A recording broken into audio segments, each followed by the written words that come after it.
की अवैध दारूच्या विषयामध्ये मी अध्यक्ष महोदय मागच्या सरकारमध्ये एक लक्षवेधी मांडली होती, आत्ताच्या काळामध्ये एक लक्षवेधी मांडली, 2 लक्षवेधी झाल्या.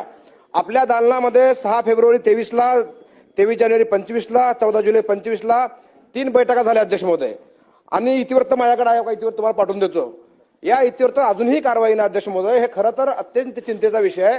ग्रामीण भागातल्या प्रत्येक आमदाराचा हा विषय, माझा एकट्याचा नाही आहे. हा विषय सामाजिक आहे. हा विषय अध्यक्ष महोदय ग्रामीण भागातल्या आमदारांना विचार, त्यांना रोज काय त्रास होतोय, कुठे गेले तर आमच्या महिला भगिनी आमच्या दारूबद्दल विचारतात. अध्यक्ष महोदय, आपण लाडक्या बहिणी म्हणतो, लाडक्या बहिणीचं दुःख जे काय असेल तर अवैध दारूवर आळा घालण्याचं दुःख आहे. अध्यक्ष महोदय, दुरुस्ती करण्याची आवश्यकता आहे. आपण बैठक घेतली, आपण निर्देश दिले एक्साइज डिपार्टमेंटला, फूड अँड ड्रग्सला, होम डिपार्टमेंटला. आपण अध्यक्षांनी निर्देश देऊन सुद्धा काय होत नसेल अध्यक्ष महोदय, तर हे चिंतेचा विषय अध्यक्ष महोदय. अध्यक्ष महोदय, आपण निर्देश दिलेले आहेत तरी काय होत नाही, हा चिंतेचा विषय अध्यक्ष महोदय, चिंतेचा विषय आहे.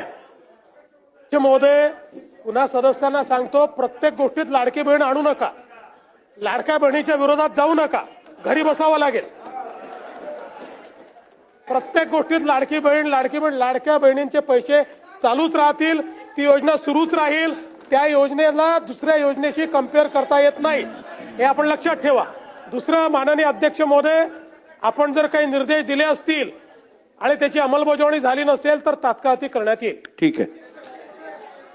रईस शेख